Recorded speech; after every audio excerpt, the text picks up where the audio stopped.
Hello everyone, welcome back to the Second Age show where we report all the latest leaks from the set of Amazon Prime's upcoming The Rings of Power. We're back again this week for the 28th show, I believe. Are we 28 in now? 26, I think. I think it's 28. I'm going to go with 28 Okay. because that's what I have written down here. So if it's not 28, it's not my fault. It's going to be soon. If it is 28, then it is my fault. So yeah, we can talk about some cool stuff today. We're kind of gonna go through some leaks that we had discussed before, where we've gotten a little bit of new information and maybe a little bit more context around them. And then at the very end, we'll have one brand new thing to speak about. And of course, we have today we have with us Strider as usual. Hello, everyone. Pleasure to be here. Welcome to the show. And of course, Laketia, welcome. Good to see you guys. Hi, everybody.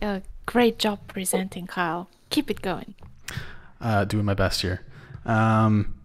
So, with that said, I think we can just jump right in. And the first thing we're going to talk about is Galadriel and Halbrand are brought before the court of Miriel and Pharazôn by Elendil, which I think we discussed before, to the surprise of everybody. Still in the rags from when they were rescued from the shipwreck. Tense introduction follows, verbal standoffs between Galadriel, Miriel, and Pharazôn, where Galadriel proclaims her lineage, which is another thing we had talked about before. Sounds like a very intense scene. It's Halbrand who tries to act as the conciliatory one and keeps Galadriel's rage in check. So they weren't lying about this piss and vinegar Galadriel, it sounds like. Yeah, I think they're really building Galadriel up to be this, hothead, aren't they? Like, I don't think I'm the biggest fan of the idea. I think it's one thing to be proud and willful, which she is, but needing to have her, rage being kept in check by someone else, not quite the direction I think I would have gone for her. But I'm also curious if they're potentially setting up the Miriel's arc in a way that she could initially be quite new to the throne, either as a regent or as a ruling queen. And at this point, when we get to probably, I would guess that this would probably be one of the earliest scenes that we see Miriel in. So I could see her being very much under the influence of Pharazôn.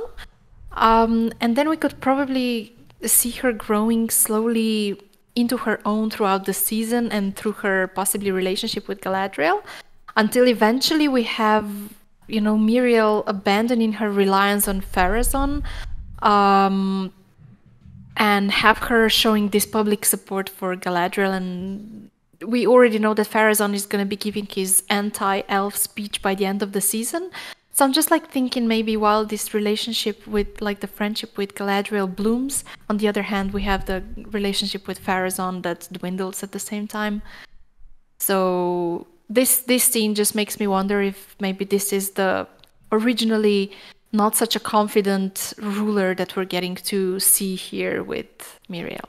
Sorry, I went a little bit on a tangent there. And of course, this is just my theory, but this is something that this scene really reminded me of. I think you did really well with this tangent, but I think you covered probably the likeliest possibility of this.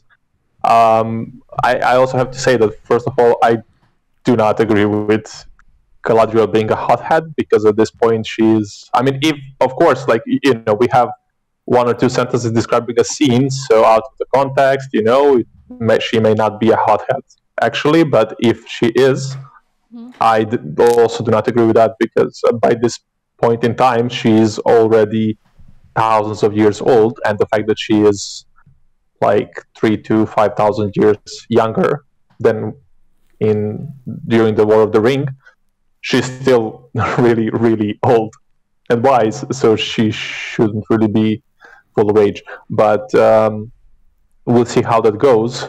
Hopefully it's not going to be too rough, because it is still Galadriel. But what is interesting here for me is that, so it's Halbrand who tries to act as the conciliatory one, and he keeps Galadriel's rage in check. And for me that's interesting, because one of the theories going around the internet is that Halbrand may potentially be Sauron, or maybe someone who will eventually turn to be the Witch King, or potentially just one of the show's bad guys.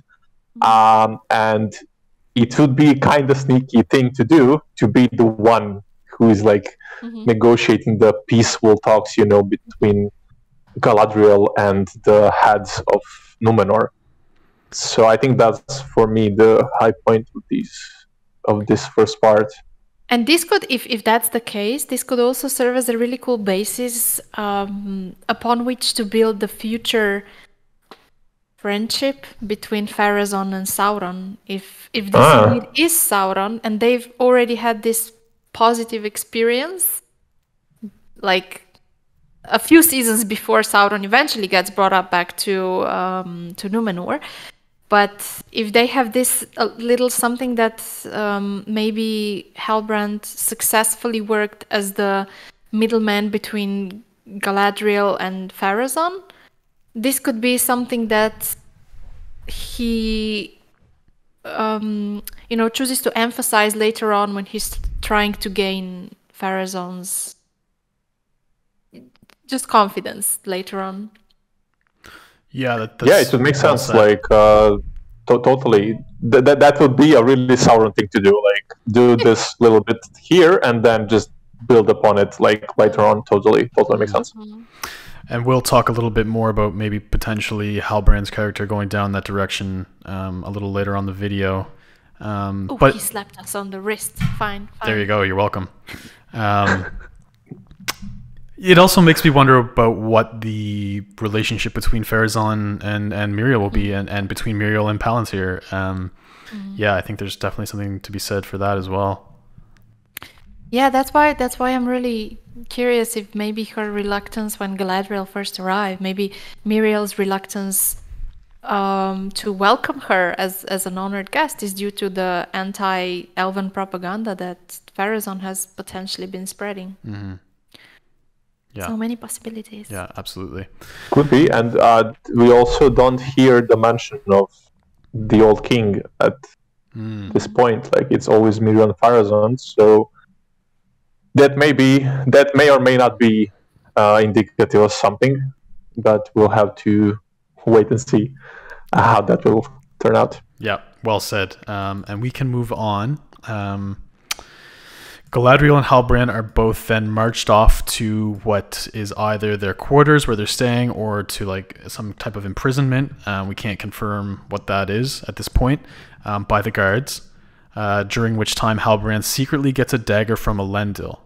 This is when Galadriel fights off guards, not sure when she arrives to Numenor. Or sorry, not when she arrives to Numenor. This is when she fights them off, not when she arrives on the island. Yeah, I think also we can say that we believe that Elendil gives the dagger to Halbrand secretly. Yeah, so the previous mention was, the previous exclusivity was that they fight off on a beach or something like that, I believe. But okay, now we can say that we have like a more complete picture of what's happening there. I mean, this all has potential to just give us another really cool side of Galadriel, but then again, it can also backfire depending on how this whole arc in Numenor is handled. Hopefully she's not going to kill, like 5 or 10 Numenorian soldiers. Like, that's not a good way to start any talks of an alliance. And, why would they need to... What are the implications of them being put back to jail? Like, what's happening? Why would they feel so threatened that they need to decide, okay, we need to fight to break out of here? Yeah, so I'm not sure what to expect. That's a really good point too. Actually, if she's fighting off guards, that would seem to indicate to me that she's not necessarily being put in like a quarters. They're clearly being taken in some kind of captive or prisoner. They're being jailed up in some capacity. So it's not an amicable situation where they're like, oh, you can come here and stay the night, and we'll talk tomorrow, or kind of thing. I don't think it's that. Maybe she just really didn't like the quarters, you know? The wrong color sheets. It happens. Yeah, it would piss off everybody. Yeah. But I'm really curious about what the deal with the dagger is all about. I mean, with Elendil giving the dagger to Halbrand, I was kind of thinking maybe, you know, this sounds like this could be potentially demonstrating a broader dispute between Elendil and the royals, or, you know, with Pharazôn at any rate. And perhaps this is setting up the stage for the split between the Kingsmen and the Faithful. Or not setting up the stage, but maybe this is just easing the viewers into explaining that whole situation. Yeah.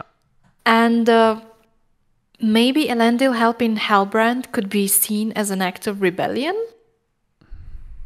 I don't know. We'll get a little bit more info on that later. You mean if Pharazôn finds out that Elendil handed this dagger off? Because he doesn't necessarily...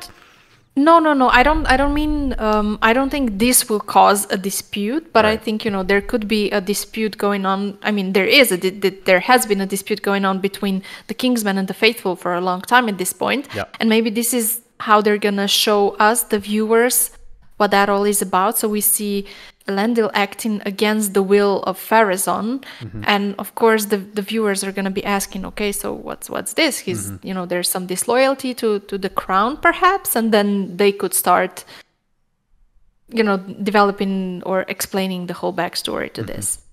Right. Yeah, I think that's a good that could be a good way to show this right away, because, you know, if you have Elendil as you know, commander of a ship or something like that, of like a small fleet or whatever, he delivers them to Miriel and Pharazôn. They have this, you know, meeting and all that, and then if he, you know, nods, like I could see this as a nice political situation, political intrigue situation, where he's just like nodding and agreeing on the court, and then just, of course, like sneakily biding his time, but still he wants to act on his beliefs, so he just sneaks the dagger. That could be a cool moment for Elendil. Yeah. Yep, I agree. Speaking of Elendil's relationship to Galadriel, we can say that in the trailer, the part where we see Galadriel being pulled up out of the water, we can say that the Númenóreans are saving Galadriel and Halbrand from the shipwreck. During their voyage to Númenor, Elendil, Halbrand, and Galadriel become closer. Yeah, I think this could serve to explain why Elendil gives the dagger to Halbrand later on. You know, he's grown close to Galadriel and Halbrand and sees their... I mean, this is a theory, of course, and could see their imprisonment as, you know, unjust, and decides to act upon it. Yeah, like he is sympathetic to the cause that they're fighting, Yes. or whatever it is that their journey is taking them on. Yes, and I also one thing that this reminded me of is, like, the whole situation is the captivity of the dwarves in Thranduil's halls in The Hobbit. So we have our protagonists being held unjustly by someone whose intentions aren't necessarily bad, and will come to help them later on. So in the case of The Hobbit, it's the Elven King, and here it's Miriel. So I kind of really like that little parallel here. I didn't think of it that way. I guess good guys have a tendency to imprison other good guys for some reason in Tolkien's works. Like, you know, you have, of course, also Faramir with Frodo and Sam. Yeah. Oh, That's very true. That's true. Although, you know, in the books, it wasn't exactly imprisonment. Yeah. Yeah, of course. True. But I mean, it was like a hostile hospitality or something like that. Yeah. Yeah. I mean, yeah, it was a bit like, you have to go with us.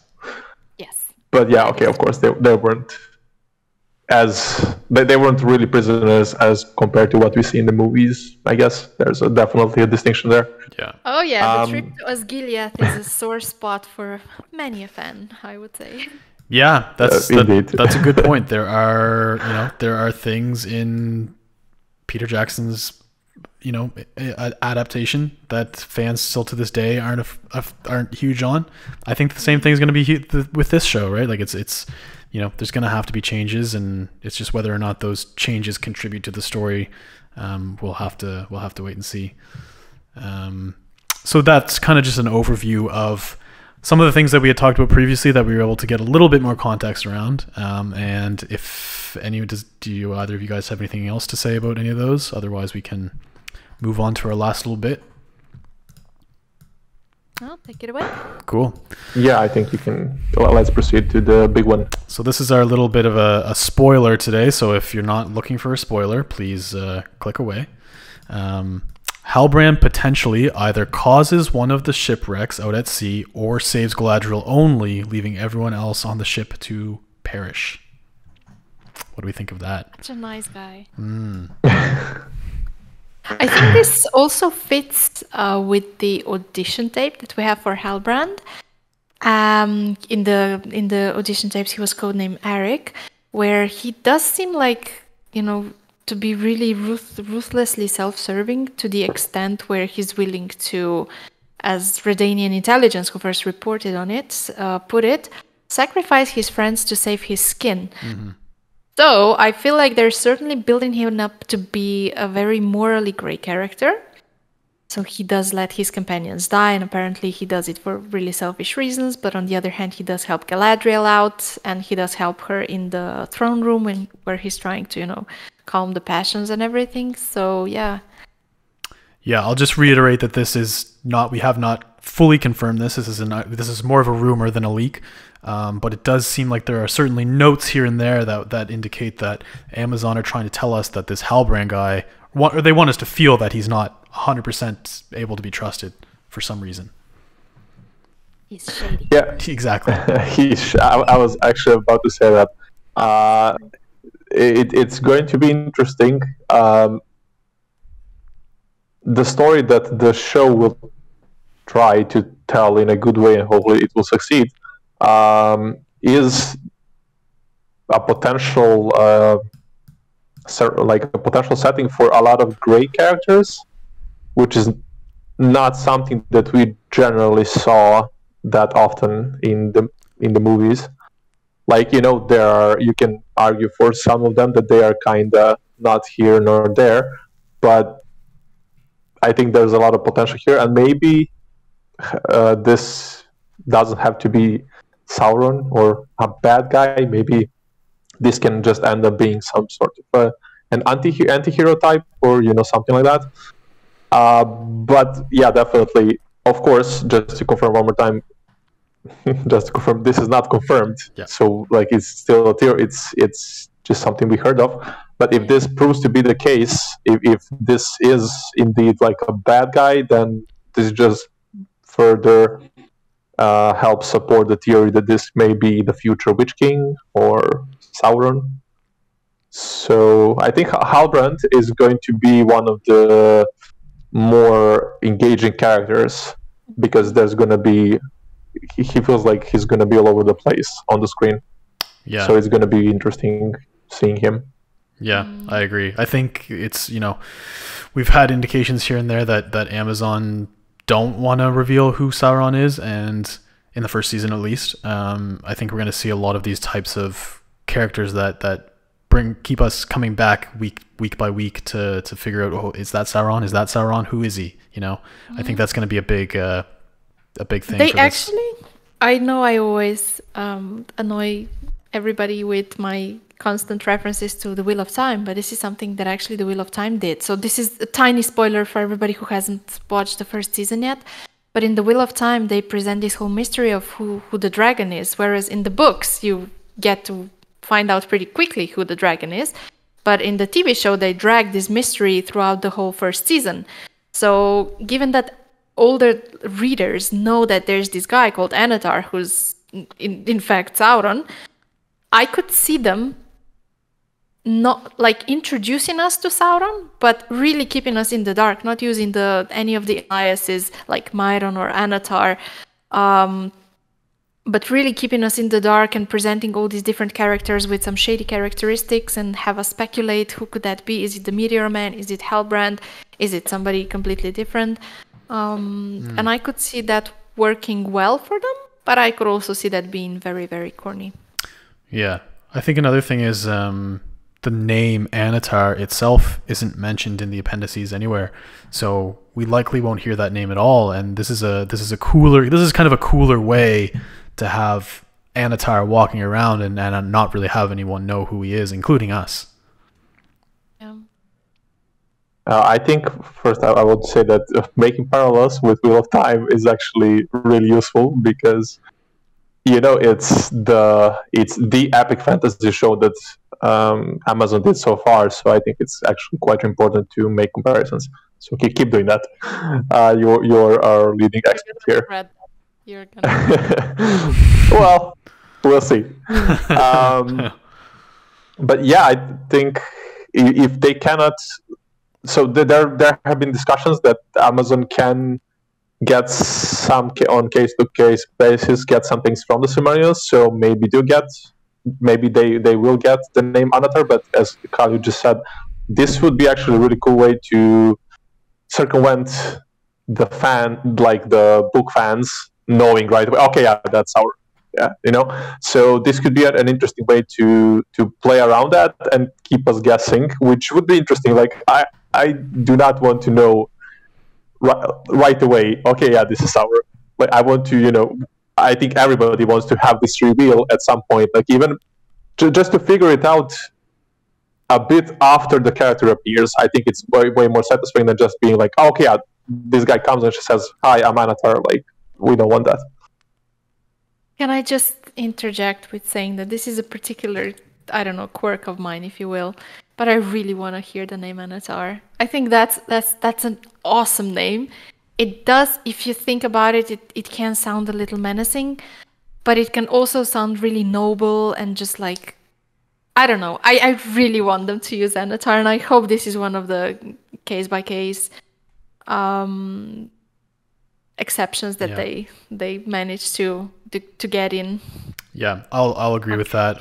I want to hear that name as well. I will disagree with you both on this idea that you want to be surprised by who Sauron ends up being. I personally would rather see it play out the way it plays out, and in the book. But if it makes for better television, then I'm all for it. I agree, but I think I'm not expecting them to have Sauron be introduced to Celebrimbor this season. I kind of think this may only happen the next season, because that's something that they've said in the interviews, that this first season is basically going to be, I'm paraphrasing here, but I think this first season is going to serve as, setting the stage, in which case I could potentially see them having, this is a theory that I'm basing off something that Philosopher Games said a couple of days ago, but I'm feeling based on the image that we saw of Celebrimbor with the scroll with the name King Square View from South, something like that. I kind of think that this may be Elrond the architect's plans for Eregion, and I'm thinking that Eregion is probably just getting built in the first season. So I could imagine Sauron traveling around Middle-earth at this point and only arriving in Eregion at the end of the season or at the beginning of the next season, with the rings being forged throughout the second season. So in this case, I don't think it would be particularly cheesy for them to keep us in the dark a little bit who Anatar even is. Yeah. Am I making any sense whatsoever? I'm all over the place. I totally get what you're saying there, and I'll also just say quickly that video that the Philosopher's Game did was fantastic. Everyone should absolutely check that video out, and check out his channel, please, because his content's excellent. It's excellent, and whenever he starts speaking with his enthusiasm, it just makes me happy. It makes my day. Thank you, Philosopher's Games. Yeah, thank you. You're amazing. Totally agree with that. Really, really good in-depth video on the teaser and the poster images, and he came up with some really cool ideas that got me excited. And I'll also say to that point as well, that you just made, when the showrunners talked about the idea that this first season is like a character / world building season, that gave me a lot of comfort, and I feel overall a lot better about the whole thing. Not that I wasn't excited before. I've always been excited, but that cleared up a lot of things for me. So yeah. That is true. We need to point out that this was actually one of the leaks that we had a couple of months ago. We did have a leak saying that we will see Celebrimbor forging the rings in a rocky chamber. True. So maybe my whole theory is way off here, but I think this could only be a way to ascertain that he's a smith. Yeah. And he's gonna be forging stuff. And it brings Elrond, the architect, into play as well at the same time. Yes, indeed. So I just want to go a bit back and say that I think that, Lagitia, what you said, the theory about Sauron going around and then coming to meet Celebrimbor towards the end of the first season or at the start of the second season makes sense. And I think that basically we have a combination of what Kyle said, what he would like. So I think we all want to have this a realistic presentation of what happened in the story, but with this way of him going under a different name throughout the first season, let's say, and then when he comes to Celebrimbor and then introduces himself as Xanatar, I think for me that would be a cool way to end the first season. That would be a great compromise, because then you have to guess for 2 months what's happening here, who is this person, and then maybe they throw you off or something like that, and then he arrives. We see him as a let's say even like a Marvel post-credits scene, him arriving to a rocky chamber where Celebrimbor is doing something and being like, "Hi, I'm Anatar," or something like that. That would actually be really cool to not see Sauron at all during the whole season, where everyone's like, is Adar Sauron, is Halbrand Sauron, is Meteor Man Sauron, and we're going back and forth for these 2 months, and then at the very last episode, this new figure walks into the frame, and it's Russell Crowe. Yeah, exactly. Russell Crowe as Anatar. How about that? Please no, please. Yeah, no, we're not endorsing that idea here today. No. But I think that would be really cool. I think, that would be cool. But I also like the idea of that being somebody we have gotten to know throughout the first season. And then one of the last shots is just that person walking into Aragion and the camera just going back and back. And you're like, oh! Yeah. Either way, I think it would be really cool to have people on their guessing on their feet through the whole season, and then to either have it be someone who they thought it was the whole time, or for it to be someone who wasn't even involved in the plot for the whole first season. Either way is sounds pretty cool to me. Yeah. So Amazon, if you're watching, change whatever you did. Yeah, we know you're watching, so whatever. But change whatever you did. Change the screenplay to include this little. Also, we're available you'll thank me later. Yeah. We're available to be hired for consultations on this, so yes. Please reach absolutely. out. Just totally. We are, lots of professionals. I can bring banana bread. Yes. Should we wrap this up, because I think we're getting a little ambitious. Yes, yeah. That last little bit was completely just our speculation. We're just having fun with this, and we hope everyone else is having fun watching. And Second Age Showcast confirmed as consultants on Amazon Season 2. Yeah, we're the top scholars. Everybody's gonna be like, no. That'll be our next episode of the Second Age Show. And that will be the last episode of the Second Age Show. Yeah, the last one, everybody just mysteriously disappeared. Noped out of here. Actually, Lakitia was Anatar the whole time. No. That would be cool. That would be pretty cool. That would be cool. All right. Anything else? Is that all?